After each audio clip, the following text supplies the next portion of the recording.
¿Se logra ver la presentación?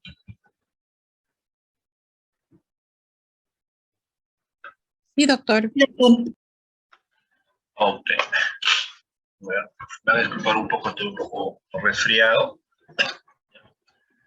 Eh, Muy buenas tardes, alumnos de ginecología. Soy el doctor Josué Torres Calcina, soy médico especialista en ginecología y obstetricia. Actualmente soy médico asistente del Hospital Nacional 2 de Mayo del Servicio de Ginecología. Y en esta oportunidad, docente del área de ginecología de la Universidad Carlos Palma. En este momento vamos a hablar el tema correspondiente a las infecciones del tracto genital inferior. Según su currículum, se trata de infecciones de ITS, ¿no? Pero vamos a ser un poquito más amplio, ¿ya? Los objetivos de la clase del día de hoy es, primeramente, reconocer o conocer lo que es la flora vaginal femenina, diferenciar las definiciones de ETS, ITS, ITG, ¿sí? Enfermedades de transmisión sexual, infecciones de transmisión sexual e infecciones del tracto genital inferior. La clase del día de hoy también está enfocada a diferenciar lo que es un flujo vaginal normal versus un flujo vaginal patológico. Vamos a aprender a reconocer cuáles son aquellas infecciones que generan ese tipo de flujo. ¿Okay? Por último, vamos a reconocer cuáles son las infecciones que no producen flujo vaginal y vamos a establecer un tratamiento adecuado para distintos tipos de infecciones de transmisión sexual, que es el tema del día de hoy. ¿Ya? Muy bien. Primeramente quiero iniciar con la diferenciación de definiciones de lo que es una infección del tracto genital, de la infección de transmisión sexual y la enfermedad de transmisión sexual. Hace años atrás había una confusión en que si era una ITS o era una ETS. Bueno, actualmente las definiciones son las siguientes, ¿no? La infección del tracto genital inferior son todas aquellas infecciones que afectan tanto la vulva y la mucosa vaginal. ¿Ya? Puede ir desde un PVH, papillomavirus humano, hasta las mismas enfermedades de transmisión sexual. ¿Ya? Las ITS son aquellas infecciones que se propagan de una persona a otra por medio de la actividad sexual, incluso por relaciones por vía anal, vaginal u oral. ¿Ya? Y la enfermedad de transmisión sexual es aquella causada por la infección por ciertas bacterias, virus o microorganismos y que se transmite a través de una persona por la sangre, el semen, las secreciones vaginales u otro líquido corporal durante el sexo oral, anal o genital con un compañero infectado. Quiere decir, doctor, ¿existe enfermedad de transmisión sexual sin contagio? No, necesariamente tiene que haber una infección de transmisión sexual para que se pueda expresar una enfermedad. Ahora, muy bien. Puede haber una infección de transmisión sexual que no desarrolle enfermedad, como también lo vamos a ver más adelante. Pero en general, todas las infecciones de transmisión sexual, de una u otra forma, desarrollan una enfermedad de transmisión sexual. Muy bien. Entonces, lo que nosotros debemos conocer es la microflora o microbioma, que hace años, y hasta del año 2007 en adelante, se hablaba mucho de este tema en medicina, que representaría la próxima frontera en el estudio o en la evaluación de las pacientes o pacientes en general. ¿Por qué? Porque el microbioma está presente prácticamente en todo, si es de forma adquirida. Como podemos ver en la imagen, representan los niños, las niñas, la mujer, el varón.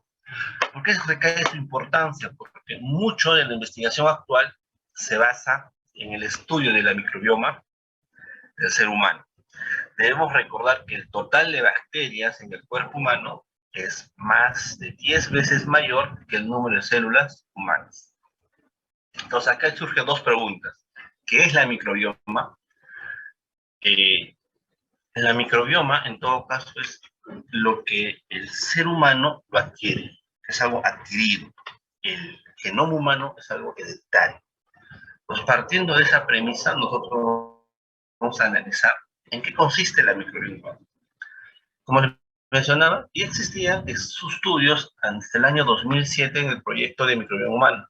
¿Y qué trataba de explicar este estudio o este análisis de la microbioma? Tres cosas principalmente. Trataba de explicar la comprensión de las semejanzas y diferencias en los microbios, la asociación con enfermedades y los roles funcionales que juega la microbiota en la salud y en la enfermedad de los pacientes. Por lo tanto, nosotros podemos definir al microbioma humano que es algo adquirido. Y como es adquirido, tiene propiedades que son mutantes y cambiantes para el desarrollo de la enfermedad o la conservación de la salud. ¿Ya? Por otro lado, la comprensión de su dinámica nos brinda mejores estrategias para la restauración y mantenimiento de la microbiota normal. ¿Ya? Entonces, es importante conocer esto antes de hablar lo que es la situación de transmisión sexual. ¿Ya? Muy bien. Entonces, ¿cómo se adquiere y qué forma la microbiota? La microbiota humana se adquiere por cuatro mecanismos. Al momento del nacimiento, al momento de pasar por el canal de parto, todos los que hemos nacido de parto vaginal, más o menos alrededor de las 12 o 15 horas luego de un parto, nosotros comenzamos a adquirir ¿qué cosa? Microorganismos que van a formar parte de nuestra flora natural sin generarnos enfermedad. ¿Ya? Otro mecanismo por el cual nosotros podemos adquirir la microbioma humana es al iniciar la lactancia materna o la lactancia artificial. Otro es el contacto con el ambiente, ¿sí? El contacto ecológico. Ustedes recordarán que cuando eran niños, jugaban con la arena, estaban en contacto con el pasto, etc. Entonces, vamos adquiriendo flora que nos va a ayudar a controlar nuestro sistema, por un lado, mejorar nuestra salud, y en otro nos vamos a desarrollar enfermedades. Y otro es el desarrollo ecológico, es decir, la interacción genética del huésped y de los microorganismos residentes. ¿Ya? Por lo tanto, la microbioma humana representa un factor muy importante que posee el tracto genital inferior. ¿Ya? Muy bien, enfocamos un poquito más al tema. En el año 2021, en la revista Fronteras publica lo que es la microbioma vaginal, ¿no? A lo largo de la vida de la mujer. Entonces, ¿cuál es la colonización urogenital? Pues hay dos cosas que rescatar. Los microorganismos de la flora vaginal a lo largo del tiempo no han variado. ¿Ya? Si no se encuentran nuevos microorganismos, nada, al contrario, hemos llegado a descubrir cuáles son los que prevalecen de acuerdo al grupo etario donde se encuentra la mujer. En el cuadro acá al costado podemos ver cuáles son los microorganismos que se encuentran, publicado en el año 2008, versus los organismos que actualmente se siguen prevaleciendo, ¿no? No hay mucha diferencia. Pero me interesa que conozcan principalmente que el principal componente de la microbiota vaginal es el lactobacillus, ¿ya? El lactobacillus, ¿ya? También podemos ver que existen otros como el Streptococcus, el Corynebacterium, la Gardnerella, el Staphylococcus epidermidis, la Escherichia coli, la Klebsiella, el Proteus, el Mycoplasma, todos los microorganismos que vemos en el cuadro acá. ¿Qué es lo importante de esta revisión, de este estudio que han hecho? ¿No? Nos muestra que a diferente edad de la mujer, está en relación prácticamente con su desarrollo hormonal. ¿Qué quiere decir esto? Que la prevalencia de los microorganismos se relaciona o tiene una asociación directa con la presencia del desarrollo hormonal de la mujer, es decir, con el ciclo menstrual. Por ejemplo, cuando la niña o la mujer inicia su primera menstruación alrededor más o menos de los 10, 11 o 12 años, que se presenta en la menarquia, el microorganismo que empieza a, ¿cómo se llama?, a prevalecer es el lactobacillus. En color celeste, el lactobacillus en el epitelio vaginal. En la mujer de edad reproductiva, el microorganismo que prevalece incluso durante el embarazo sigue siendo el lactobacillus. Ya en la menopausia, la concentración del lactobacillus decae y comienzan a proliferar otros microorganismos. Entonces, ¿por qué es importante esto? Porque el lactobacillus prácticamente para nosotros es un microorganismo que nos brinda protección frente a otros microorganismos patógenos que pueden prevalecer su concentración y puedan desarrollar un tipo de enfermedad. En este caso estaríamos hablando de las enfermedades, infecciones vaginales, infecciones de transmisión sexual, etc. ¿Ya? Muy bien.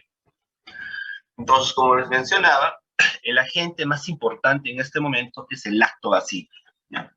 El lactobacillus forma parte de la microbiota autóctona, o son bacilos, lo que vemos en el recuadro en color azul, son los lactobacillus. En casos muy excepcionales, el lactobacillus puede generar procesos patológicos, que normalmente se presentan en personas que presentan algún tipo de enfermedad preexistente, diabetes, ¿no? SIDA, VIH, etc., o alguna otra enfermedad que puede ser inmunocompetentes o puede ser inmunosupresión, ¿ya? Pero en términos generales es importante que ustedes recuerden que el lactobacillus es considerado una bacteria grasa, prácticamente es una bacteria inocua, que no genera, es una bacteria segura. Siglas en inglés GRAS, ¿no? General Recurrence, que son inocuas, una bacteria segura para el control de la salud femenina. En este caso, para controlar las infecciones del tracto genital inferior. ¿Ya? Su aumento, por la concentración de lactobacillus rara vez genera enfermedad, pero el descenso de la concentración de lactobacillus frente a los patógenos o microorganismos de la flora vaginal sí representa un riesgo, ¿no? Al haber menor concentración de lactobacillus se puede presentar algún tipo de enfermedad. ¿Ok? Muy bien. Entonces, lo que se describe, según la revisión, en este estudio publicado en el año 2022, sobre la microbiota vaginal, les mencioné inicialmente que la microbiota vaginal se encuentra estrechamente vinculado al ciclo menstrual, a las concentraciones hormonales, en este caso principalmente de estradiol y de progesterona. Y existen 4 escenarios, ¿no? O 4 tipos de microbiota vaginal. La microbiota vaginal permanente, la esporádica o transitoria, la intermitente y la patógena, aquella que genera enfermedad. Pero frente a la concentración de los niveles hormonales. Entonces, como ustedes recordarán, el ciclo menstrual presenta dos partes, o dos fases. La fase proliferativa, donde aumenta la concentración de estrógenos hasta la mitad del ciclo, hasta antes de la ovulación. Por lo tanto, en la menstruación tenemos dos cosas que resaltan principalmente en cuanto a la microbiota vaginal. Que uno disminuye la concentración de glucógeno durante la fase menstrual y también disminuye la concentración de inmunoglobulina A e inmunoglobulina G. En la fase proliferativa inicial y tardía hay un aumento de la concentración de glucógeno, que está estrechamente en relación al aumento de la concentración de estradiol. Es decir, ¿qué nos quiere representar el esquema? Quiere decir que si existe algún proceso ginecológico de disfunción principalmente ovárica, como puede ser el caso del síndrome de ovario poliquístico, la paciente que porta esta enfermedad va a desarrollar un tipo de trastorno, principalmente una infección vaginal, ¿no? O las famosas infecciones vaginales que pueden ser causadas, como ustedes recordarán, por una cándida o por una gardnerella, ¿ya? A mitad del ciclo menstrual, igual, ¿no? Aumenta las concentraciones de inmunoglobulina A y inmunoglobulina G, principalmente. Y en la fase secretora, apuración de la hormona de la progesterona, disminuye la concentración de glucógeno, ¿ya? Esto se tiene que mantener así durante todo el ciclo menstrual, pero si existiese alguna enfermedad, vuelvo a repetir, de tipo disfuncional ovárica, puede empezar a aparecer infecciones vaginales. Por eso que la mujer es normalmente, durante la presentación de un cuadro clínico de infección vaginal, es hormonodependiente. Entonces, cualquier patología que pueda alterar su ciclo menstrual puede condicionar la aparición de un tipo de microbiota vaginal, que puede ser de tipo patógeno.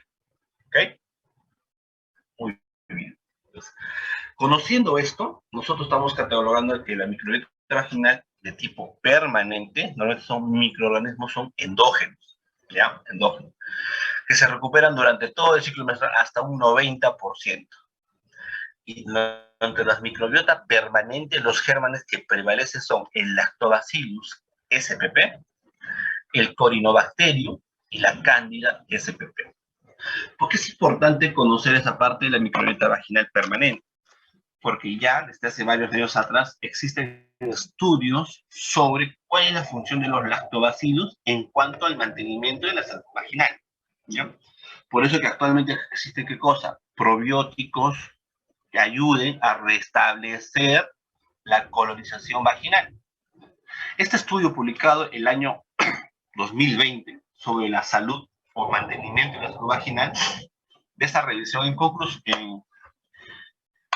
en particular, sostiene que esta revisión tuvo como objetivo resaltar los efectos beneficiosos de los derivados de los lactobacillus, es decir, moléculas con actividad superficial, con actividad antifiolín, antioxidante, inhibidoras de patógenos e inmunomoduladores en el desarrollo de medicinas para las infecciones vaginales.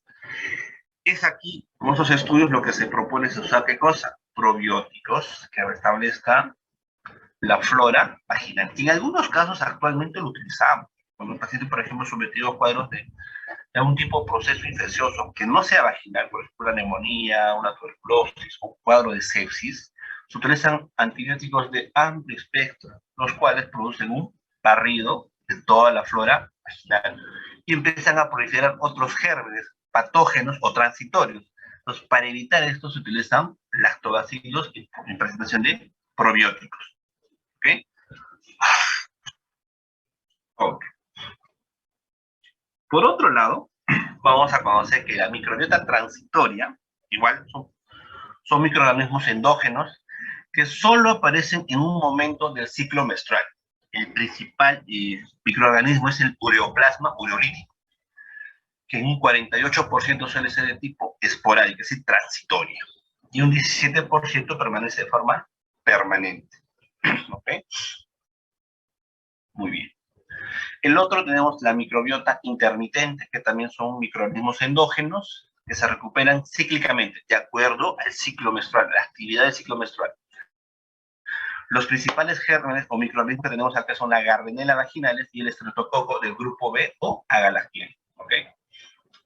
Y por último, tenemos la microbiota patógena, que pueden ser los microorganismos exógenos que se relacionan mucho con lo que son las infecciones de transmisión sexual, como por ejemplo la Neisseria gonorrea, la clamidia, el Treponema pallidum, o los microorganismos endógenos, como cuáles, como la Candida albicans, la Gardnerella vaginalis, anaerobios y Mycoplasma spp.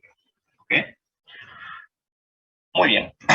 Conociendo todo esto, nuestra pregunta sería, ¿qué mecanismos son los que regulan o alteran la microbiota vaginal? Hay dos mecanismos que regulan la microbiota vaginal. El primero de ellos es la acidogénesis, la producción de ácido, que puede ser ácido láctico, butírico, succínico o acético, pero principalmente producción de ácido láctico. Y la producción de peróxido de hidrógeno. La producción de peróxido de hidrógeno, ¿qué va a generar en términos generales? Va a generar una interferencia bacteriana. ¿Por qué medio? Por una inhibición de la reproducción bacteriana, por producción de bactericidas, es decir, bacterioconocinas, y por una depleción de nutrientes esenciales para la reproducción bacteriana. Entonces, existen dos mecanismos por los cuales se puede regular la microbiota vaginal. Producción de ácido, acidogénesis, producción de peróxido de hidrógeno. ¿Qué ácido? Láctico. ¿Qué tipo de interferencia presenta? Una inhibición de la reproducción bacteriana. No se olviden de eso, por favor. Entonces, en contraparte, ¿cuáles serían los mecanismos que alteran la microbiota vaginal? Serían las alteraciones del sistema inmunológico, VIH, neumonía, tuberculosis, que pueden alterar, interrupción de las alteraciones ecológicas y llegada de microorganismos que colonizan, por el tipo de enfermedades encadenantes, diabetes, síndrome ovario poliquístico, por ejemplo. ¿Okay? Son dos mecanismos que producen la regulación de la microbiota y dos que crees que alteran esta misma.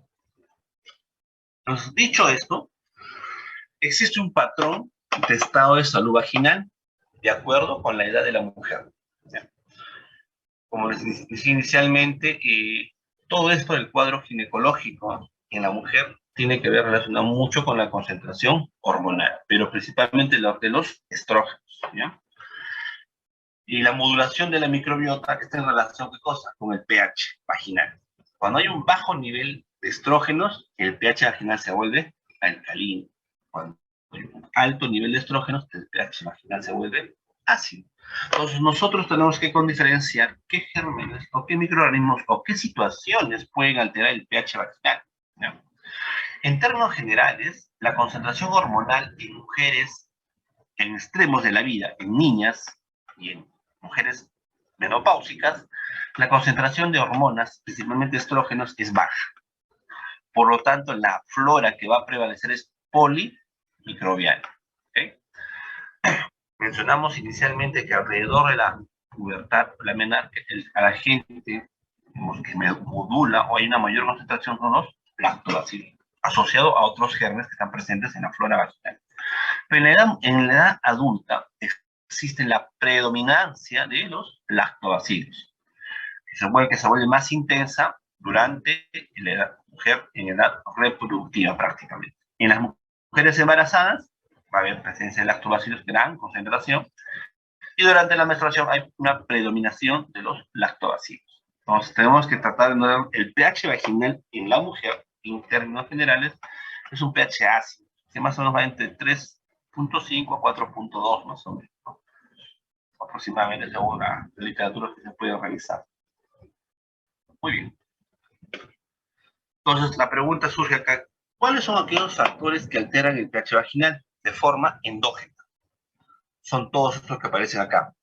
Alteraciones endocrinas, síndrome ovario poliquístico, hipotiroidismo, hipertiroidismo, y cualquier otra patología endocrinológica que pueda alterar el pH vaginal y que esté en relación con el eje hormonal, hipotálamo, hipófisis, tiroides, glándulas gonadales.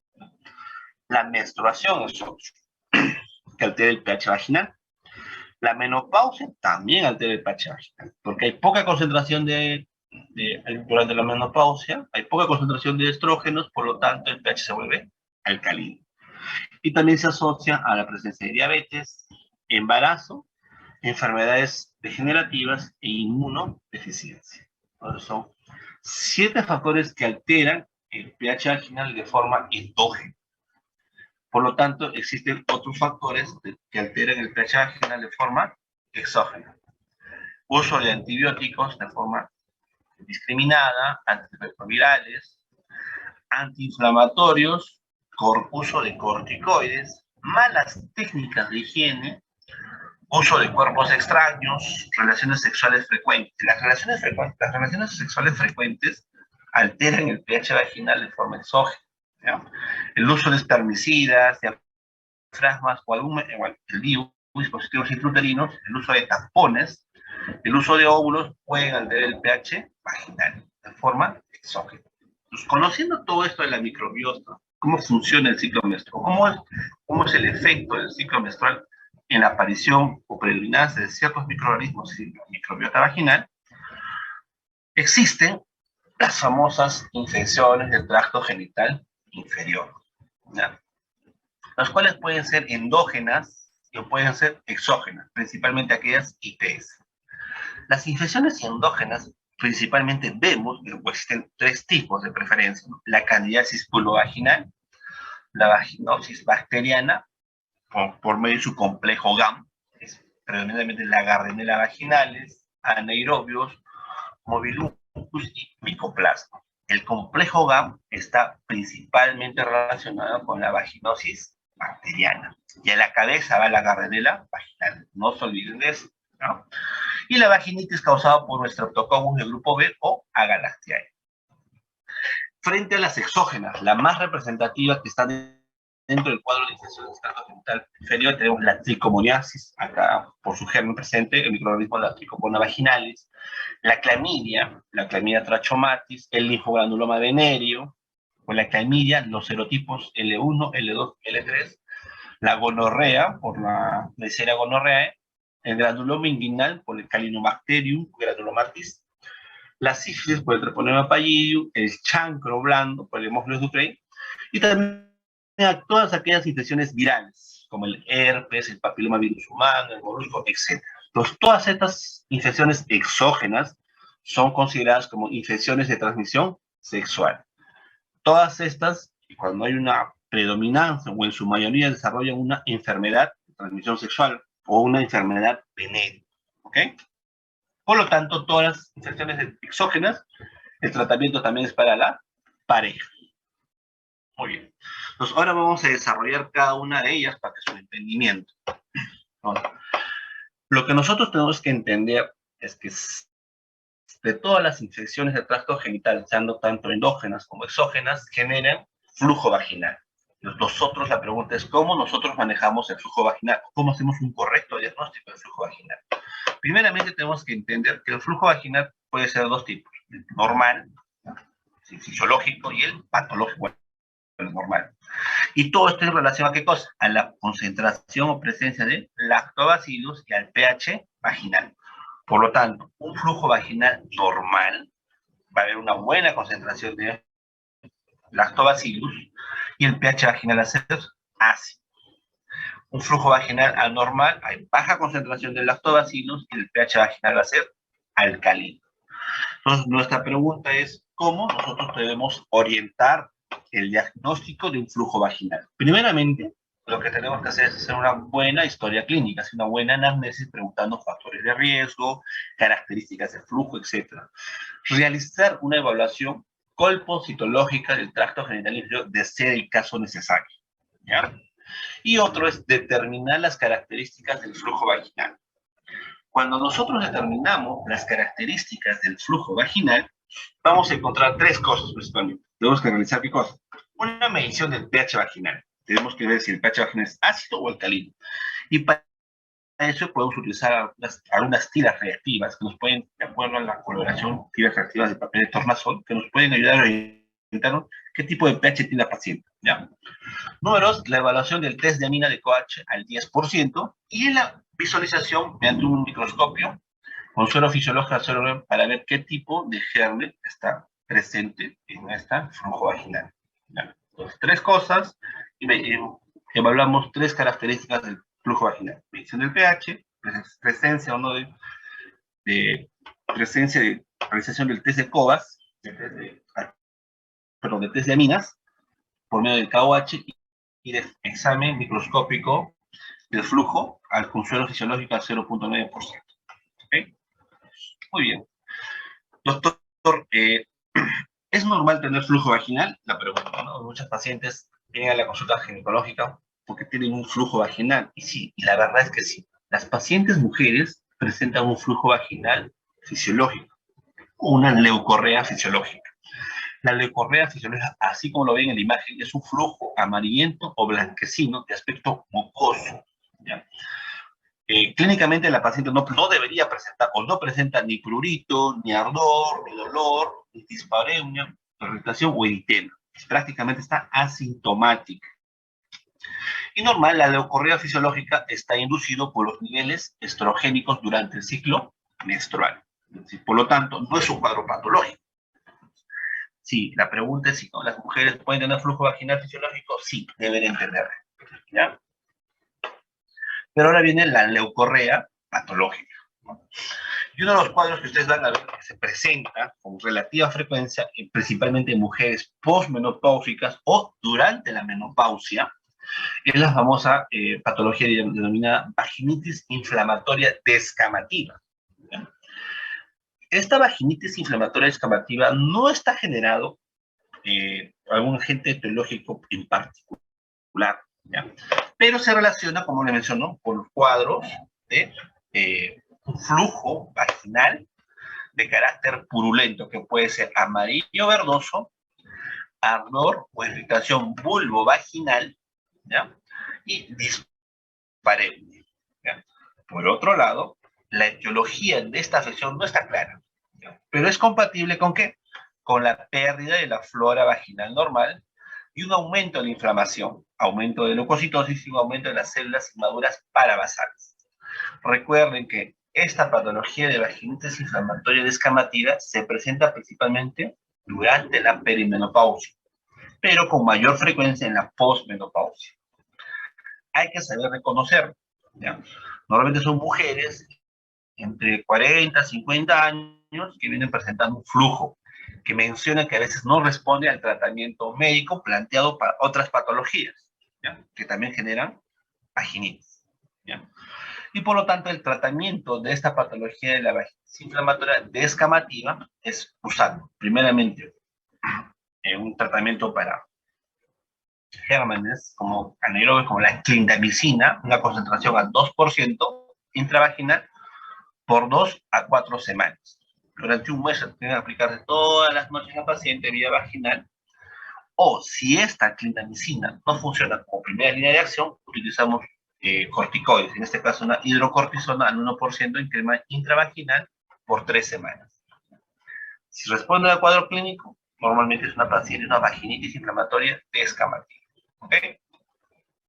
Ahora bien, dentro de las pacientes que presentan un cuadro clínico ya patológico propiamente dicho asociado a algún microorganismo, tenemos la vaginosis bacteriana. La vaginosis bacteriana, el cuadro clínico principalmente es un flujo blanco grisáceo, así como la imagen, homogéneo, con olor fétido, olor a pescado, ya, a la prueba de cabaña. ¿Y por qué sucede una vaginosis bacteriana? Por el incremento del metabolismo anaeróbico que produce aminas, y por lo tanto, esta producción de aminas va a generar ¿qué cosa? Un aumento del pH vaginal, hay una alcalinidad, y por lo tanto va a haber una volatilización de las aminas, y es el olor característico de olor fétido a pescado. Entonces, en este tipo de patologías también podemos encontrar a la revisión del microscopio presencia de células y células Klebsiella, ¿no? Pero hay una característica muy importante, no se va a ver reacción inflamatoria, ¿ya? No se va a ver una reacción inflamatoria. Lo que nos interesa a nosotros, cuando ustedes revisen, ya sea el APURE, en cuanto al tratamiento, o la literatura, ya sea el William, va a ver que hay dos tipos de tratamiento, un tratamiento sistémico y un tratamiento local. El tratamiento de las patologías del tracto genital, bueno, las infecciones, con los años ha estado evolucionando, ¿no? Anteriormente se daba, por ejemplo, metronidazol, como dice la norma técnica del Perú, metronidazol 2 gramos, dosis única. Pero la evidencia demuestra que en la dosis única, en cuanto a las patologías del tracto genital, no es la más, digamos, acertada, porque no se ha visto que reduce significativamente el cuadro clínico, ¿ya? Y también por el uso de la resistencia antibiótica. Por lo tanto, plantean que el tratamiento debería ser prolongado. En un tratamiento sistémico para una vaginosis bacteriana, metronidazol de 500 miligramos bioral cada 12 horas por 7 días, o clindamicina de 300 miligramos oral cada 12 horas por 7 días. En cuanto al tratamiento local, óvulos de metronidazol de 500 miligramos vaginal cada noche por 7 días, o óvulos de clindamicina de 100 miligramos vaginal cada noche por 3 días. En cuanto a la vaginosis bacteriana. Muy bien.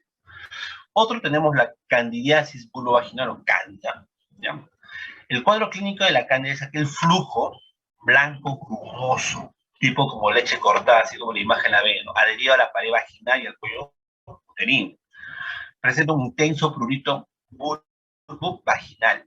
Presenta una eritema y edema vulvar. Incluso en algunos casos muy severos puede presentar, ¿qué cosa? Ulceraciones. ¿Qué favorece la proliferación de la cándida? El aumento de estrógenos, porque al haber mucha presencia de estrógenos, recuerden que aumenta la concentración de glucógeno. Por lo tanto, comienzan a proliferar más, ¿no?, la cándida. La disminución de la inmunidad, diabetes, embarazo. Va a haber una disbiosis vaginal, así una proliferación sinérgica entre patógenos, microorganismos que brindan protección frente a los que no lo brindan. Y por lo tanto, la disminución del pH vaginal, 4 puntos. Aumenta o prolifera la cándida vaginal. En el 80% de los cultivos, ¿ya?, lo cual ya no se hace de rutina, pero en el 80% se ha encontrado que el germen o la cándida que prevalece es la cándida líquida. Pero también existen otros cuadros de candidiasis vaginal no albicans, como el tropicalis, subtropicalis, glabrata y cruzei. ¿Ya? ¿No? De acuerdo al tipo de cándida, si genera o no genera alguna complicación más severa, podemos encontrar o deberíamos diferenciar entre el cuadro clínico que se complica versus el que no se complica. ¿Ok? En esta revisión de la espectroscopía de la cándida en pacientes que hacen cultivo de secreción oral para determinar cómo es la diferencia de concentraciones de las cándidas. Pero en términos generales, para la candidiasis vulvovaginal, nosotros podemos encontrar, cuando decimos que una cándida es no complicada, cuando presenta menos o igual a 3 episodios durante un año, de forma esporádica. Los síntomas son leves a moderados y el germen o microorganismo que predomina es la Candida albicans y se presenta en pacientes inmunocompetentes. La cándida complicada son como recurrentes, va a haber más de 3 episodios durante un año, los síntomas son severos y el germen que normalmente se encuentra son cándidas no albicans, puede ser tropicalis, subtropicalis, glabrata o cruzei. ¿Ya? Se presenta en pacientes inmunocomprometidos, embarazadas y diabéticas. ¿Bien? ¿Cuál es lo difícil de la cándida? ¿No? Es el tratamiento prácticamente. En casos sintomáticos, donde no haya compromiso, no es una candidiasis complicada, tenemos 2 vías de abordaje, la vía sistémica y la vía local. La vía sistémica, pues cuando ustedes revisen ya sea la PUDE o alguna otra bibliografía, es dar fluconazol 150 miligramos oral, dosis única. ¿Bien? Dosis única. Si no encontramos eso, tenemos que ver, en el UpToDate se encuentra lo que es la Isafulviar de 300 miligramos oral cada 2 horas también por un día. Y en otras guías donde se revisa es el itraconazol 200 miligramos oral cada 12 horas por un día. Cualquiera de las 3 está como tratamiento sistémico de dosis para casos sintomáticos no complicados. De forma local podemos usar clotrimazol al 1% vaginal cada noche por 7 días, ya sea en pacientes no gestantes como en embarazadas. Porque recuerden que la candidez se presenta durante el embarazo. Doctor, ¿y qué pasa en cuanto a las cándidas glabrata o cruzei, que normalmente se generan candidiasis complicada? ¿Ah?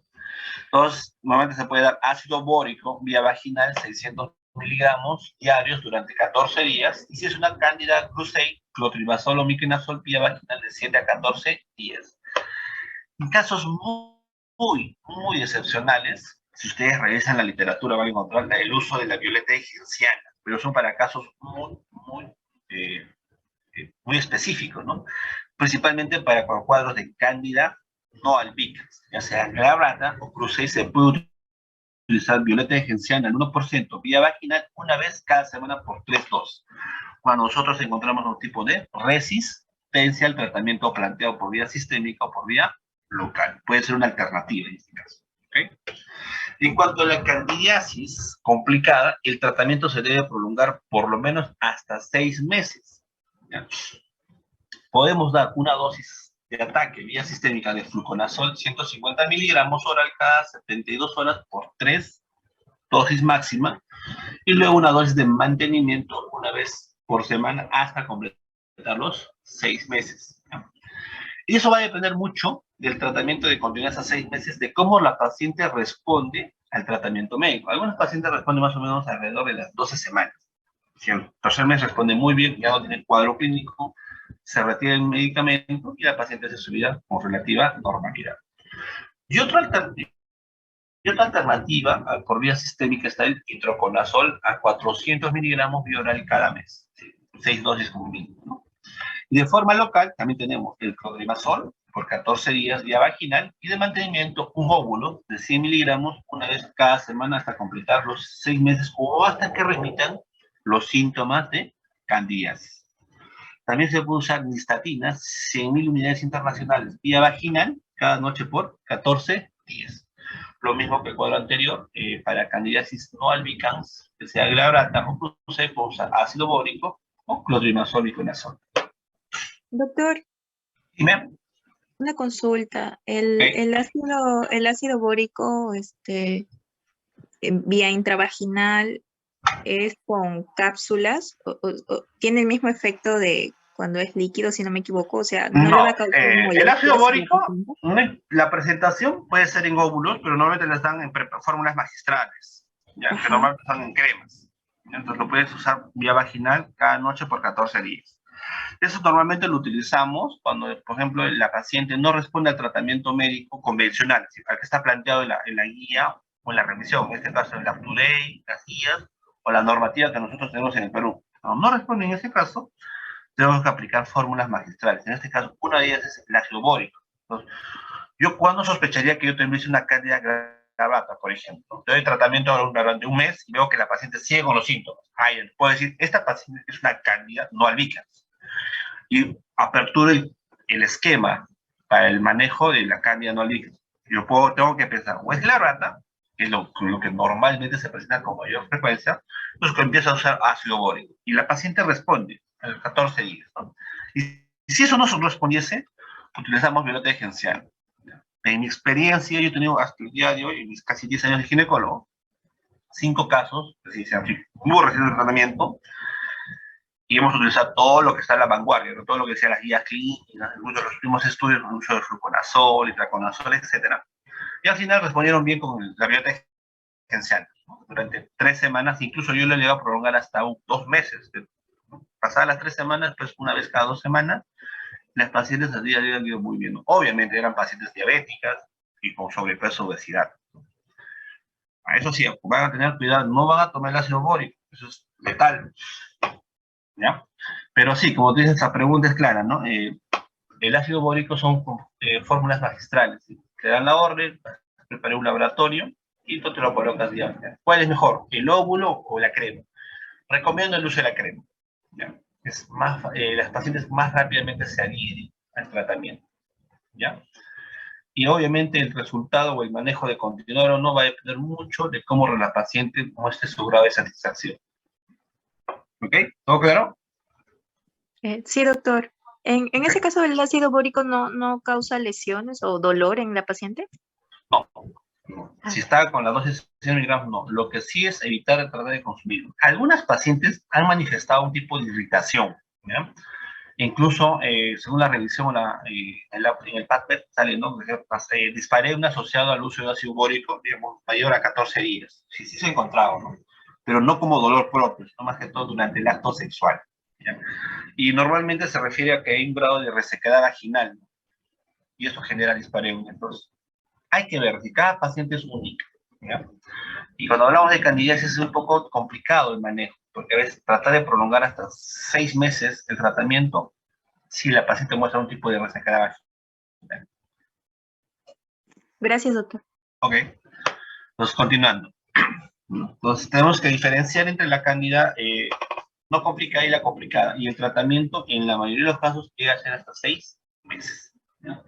Ojo, siempre recalcando que a partir del tercer mes, usamos los fluconazol, vía sistémica o itraconazol, tenemos que pedir un perfil hepático, ¿ya? Porque recuerden que el fluconazol o los azoles, pasado las 12 semanas de tratamiento, generan algún tipo de alteración hepática, ¿ya? Para su seguimiento. Otro de los cuadros que produce un flujo vaginal es la tricomoniasis, ya que es considerada una ITS propiamente dicho, ¿no? El flujo de la tricomoniasis es un flujo muy sudado, purulento, espumoso, olor fétido, amarillo verdoso, así como la imagen, igualito, ¿ya? Existe un eritema con prurito y ardor vulvovaginal. Y este eritema con prurito y ardor vulvovaginal, el eritema a nivel del cuello, se va a relacionar porque la tricomoniasis es un protozoario, ¿ya? Y el movimiento flagelar del protozoo hace que sea este aspecto espumeante y este tipo de cuello uterino eritematoso en el aspecto de fresa. Fresa. Entonces, por lo tanto, cuando tú pones el demo, ves mediante una imagen colposcópica o bajo visualización directa, puedes ver un cuello en fresa o afrembuesado, como dicen, que nos habla de una tricomoniasis, ¿ya? Lo que genera esto es una dispareunia, una disuria al momento de las relaciones sexuales y una molestia al momento de orinar. Ojo, como es una ITS, propiamente dicha, porque se contagia de mucosa a mucosa, el tratamiento también es para la pareja. El cuadro clínico de tricomoniasis se exacerba con el pH es más alcalino. Por eso, cuando hay una relación sexual, el semen es un componente alcalino. Ya si por sí está alterado el pH vaginal de la mujer, si lo vuelves más alcalino, por lo tanto, el cuadro de tricomoniasis se sigue exacerbándose más. Y en algunos casos, el test de amina sale positivo. A la colposcopía vemos una cervicitis maculosa, ¿ya? O cuello de fresa. Y el tratamiento de la tricomoniasis es también para todos los contactos sexuales, para la pareja, ¿ya? Podemos dar metronidazol 2 gramos, dosis única, que en este cuadro de patología todavía se mantiene, o, según como dice la UPDATE, también podemos dar 500 miligramos de oral cada 12 horas por 7 días. Cualquiera sea el esquema, como el uso de metronidazol es válido. 2 gramos o 7, o 500 miligramos cada 12 horas por 7 días. Otro como usa el tilidazol 2 gramos oral, dosis única, o 500 miligramos oral cada 2 horas por 5 días. Entonces, ambos esquemas son válidos para el tratamiento de la tricomoniasis. Pero también existen un grupo como la clamidia, el micoplasma, el ureoplasma y el gonococo, la Neisseria gonorrea, que producen un exudado purulento proveniente del endocerdas, ¿ya? Todas estas se diagnostican por cultivo de exudado vaginal, ¿ya? Todas estas producen un exudado purulento proveniente del endocerdas. Las dos más representativas son la gonorrea y la clamidia, ¿ya? Las dos más representativas son la gonorrea y la clamidia.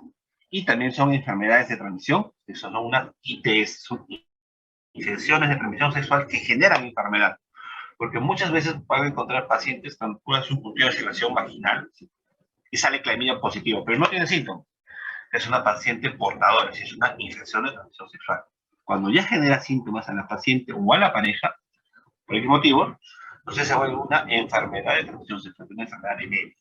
Como el caso de la gonorrea y la clamidia, que son los dos agentes de enfermedad que normalmente se ve en la práctica diaria ginecológica. Entonces, la gonorrea está causado por la Neisseria gonorrea, como se menciona, su diagnóstico se hace un cultivo del exudado vaginal y el tratamiento. El tratamiento normalmente es cetraxona, ¿ya? De 500 miligramos a 1000 miligramos intramuscular dosis única. Cuando ustedes revisen, hacen la del libro, van a encontrar esquemas de 500, 1000. Incluso hay estudios que hablan de esquemas de 125 miligramos o 250 miligramos. Pero lo que las guías manifiestan, o las revisiones manifiestan que fue la dosis de 500 a 1000 miligramos. En caso particular mío, yo utilizo 1 gramo de cetraxona intramuscular, dosis única para cuadros de Neisseria gonorrea y para gonorrea. Si en caso la paciente fuese resistente, o en todo caso sea alérgica a la cetraxona, podemos usar acitromicina asociado a gentamicina.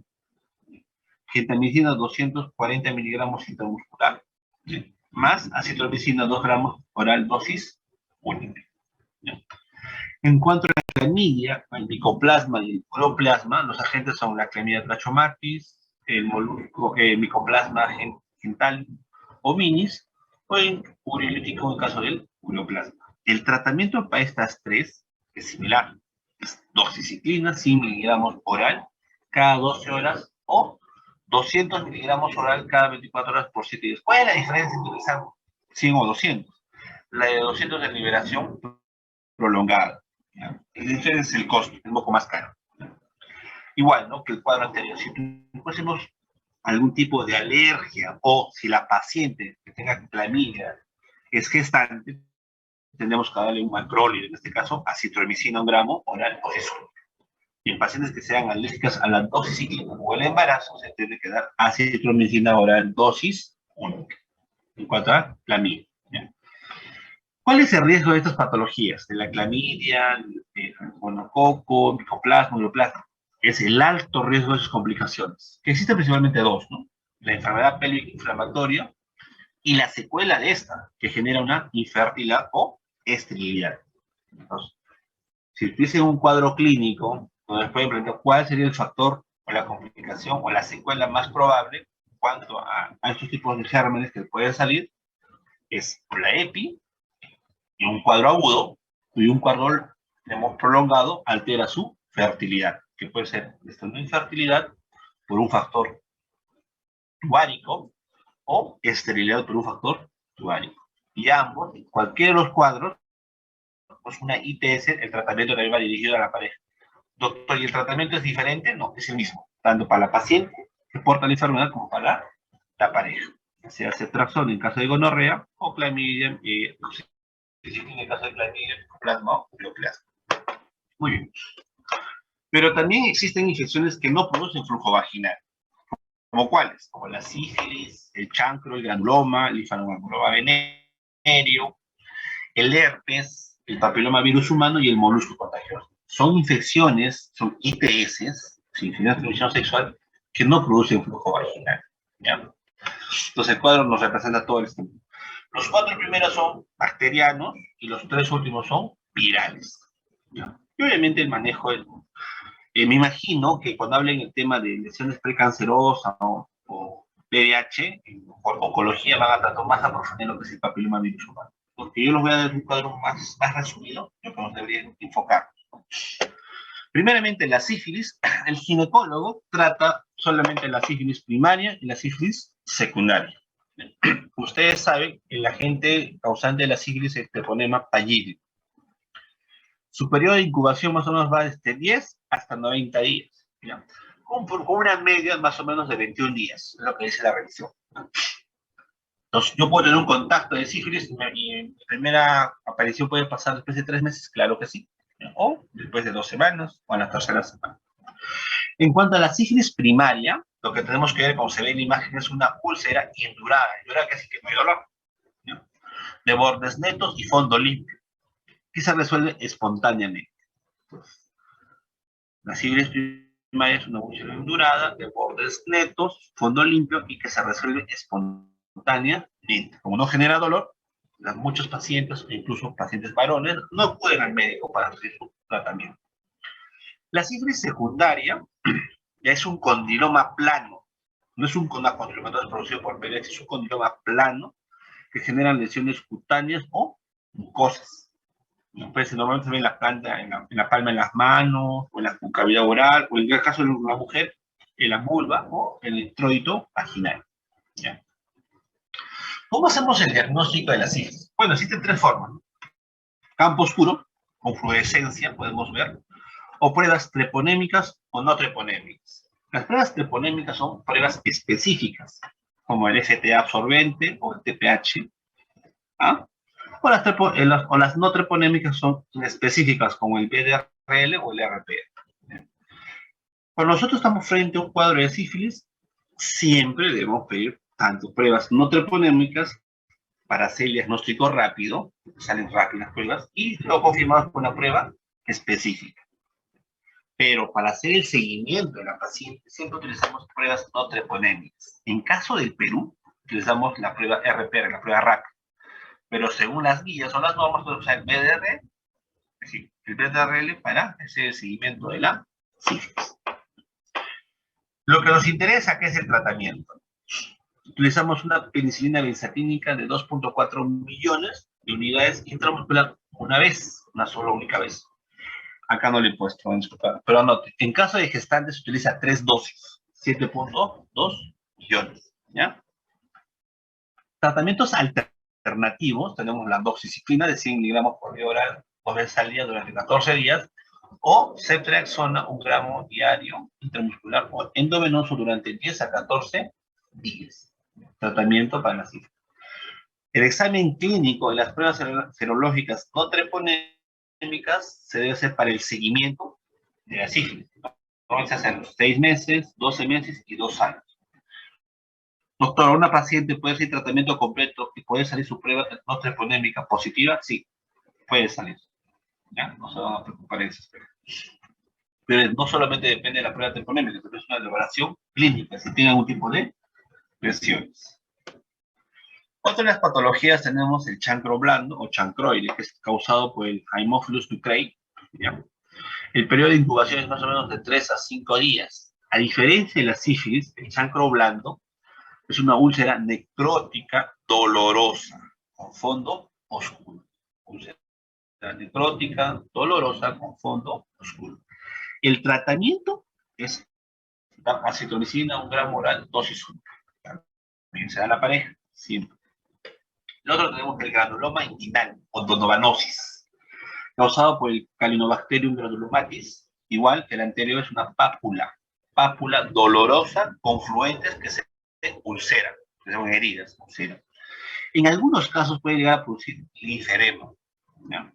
El diagnóstico se hace mediante un estudio histológico, si no es una biopsia, ¿no? Entonces, donde vamos a encontrar los cuerpos o los corpúsculos de Donovan. El tratamiento es darle doxiciclina 100 miligramos oral cada 12 horas por 21 días. Doxiciclina 100 miligramos oral cada 12 horas por 21 días. ¿Ya? Y el otro tenemos el linfogranuloma venéreo, mediante la clamilla, los serotipos, acá pongan L1, L2 y L3, por favor, ¿ya? Correcto, ¿no? L1, L2 y L3. Pueden generar lesiones vulvares y perianales, como lo ven en el cuadro, lesiones vulvares. Pueden generar causas linfadenopatías regionales supurativas. Y en algunos casos generan secuela cicatricial y linfedema. El tratamiento, igual que el anterior, le damos doxiciclina, 200 miligramos oral durante 21 días. Liberación prolongada. Y ahora tenemos aquellas infecciones de transmisión sexual de tipo viral. A la cabeza, el herpes genital. Y del herpes genital, de sus dos variantes, tenemos que el más frecuente, el que se relaciona con lesiones, es el herpes tipo 2. El periodo de incubación más o menos es de 2 a 7 días. ¿Ya? Tenemos 3 presentaciones clínicas, cuando es una primoinfección, cuando está de forma latente y cuando hay una reactivación. En la primoinfección y en la forma de reactivación son vesículas dolorosas, agrupadas, que se ulceran y curan solas entre 7 a 18 días.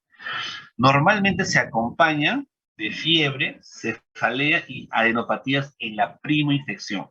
Entonces, es importante esto sí, porque el paciente puede venir con un dolor, vesículas dolorosas, pero no hace fiebre ni cefalea ni adenopatías. Eso quiere decir que estamos en un periodo de reactivación.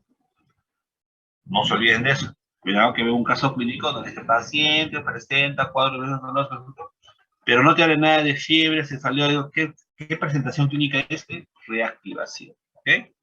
Y la forma latente hay una permanencia viral en los ganglios del plexo sacro. El tratamiento para esto es dar aciclovir, 400 miligramos oral cada 8 horas por 7 a 10 días. Como es recurrente, se puede volver a dar un segundo ciclo de antirretroviral, en este caso, aciclovir. Doctor, ¿se puede utilizar cremas de aciclovir para cicatrizar más rápido la herida? La evidencia dice que no es recomendable porque no se ha visto que mejore el cuadro clínico, ¿ya? Lo que sí podemos asociar al tratamiento del herpes genital, como es un cuadro muy doloroso, es dar antiinflamatorios o analgésicos que puedan tratar de disminuir el dolor en los primeros días de su evolución. ¿Okay? Muy bien. Como les mencioné, el otro es la papilomatosis genital, PVH. Eso lo van a ver más a detalle en lo que es colposcopía o en el programa de oncología. Pero nosotros lo que nos interesa en general, que es la ITS más frecuente. La papilomatosis genital, producido por el PVH, es la infección de transmisión sexual más frecuente o más común. Es un virus ADN que tiene actividad por la piel y las mucosas. Ojo, se replican en las células del estrato basal. Existen varios, ¿no? Actualmente existen más de 170 tipos de serotipos de PVH, de los cuales son 4 los más importantes. El tipo 6, 6 y 11, que se relacionan con las verrugas anogenitales, y el tipo 6 y 18, que se relaciona principalmente con cáncer de cuello uterino. Muy bien. Y el último tenemos lo que es el molusco contagioso. Pertenece a la familia de los paxuvirus, es un ADN, el virus de molusco contagioso, sus iniciales. Es una causa de infección crónica y localizada a nivel vulvar, ¿ya? Y en la cara interna de los muslos, que también puede ser perianal. Son lesiones papulosas, rosadas, con ubicación central, ¿no? Como una especie de torta más o menos, como una dona, al centro un poco complicada. El tratamiento para el molusco contagioso no es dar antirretrovirales, no es antibióticos, nada. Es prácticamente hacer curetaje, una crioterapia o curetaje. Congelamiento con nitrógeno líquido o curetaje mediante una cauterización eléctrica. Muy bien. Bueno, esto sería todo en cuanto a la realización de una ITS o de las enfermedades de transmisión sexual. ¿Ya? Algunas cosas que sí me gustaría que recuerden, les dejo estos cuadros en cuanto a las tres infecciones genitales o infecciones de vulva vaginales más frecuentes, la cándida, la tricomonia y la gardnerella. Este cuadro está prácticamente todo resumido de lo que hemos hablado, cuál es lo más sintomático, cuál es el más severo, cuál es el más frecuente, cuáles son las características clínicas de la leucorrea, cómo está el pH vaginal, qué es lo que podemos encontrar en la revisión del microscopio, caso de hifas, tricomonas o células clave, el diagnóstico, lo cual ya no se utiliza mucho, pero sí lo podemos determinar, y el tratamiento prácticamente ustedes lo tienen que detallar. En el siguiente cuadro encontramos las infecciones de ITS a su diagnóstico diferencial, cómo yo puedo diferenciar entre el virus herpes simple, el sífilis, el chancro, el influenza venéreo o granuloma. Yo le he clasificado para el mejor entendimiento aquellas patologías que producen flujo vaginal frente a las que no producen flujo vaginal. ¿Ok? Y obviamente aquellas patologías que no producen flujo vaginal generan dolor, no generan dolor en la paciente. Algunas medidas generales en cuanto a pacientes que tengan un tipo de infección de transmisión sexual o que generen una enfermedad es hacer cambios de vida, de hábitos saludables, buenas prácticas, higiene adecuada, 1 o 2 veces al día, productos de higiene, sin jabón de preferencia o jabones neutros, prebióticos que son fibras alimenticios o los probióticos en cuanto al uso de lactobacilos. Y se debe siempre recomendar al paciente evitar la higiene excesiva, el uso de jabones como desodorantes, duchas vaginales, soluciones antisépticas o protección continua frente a la menstruación como tampones, toallas higiénicas, etcétera, ¿no? Muy bien, eso sería todo. ¿Alguna pregunta o duda?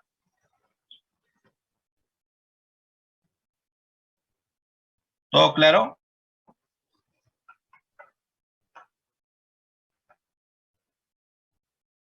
Sí, doctor.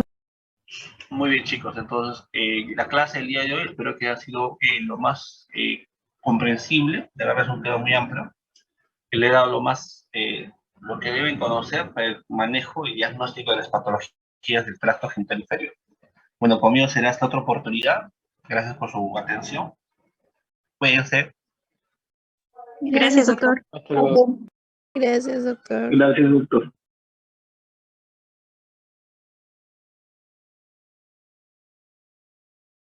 Gracias, doctor.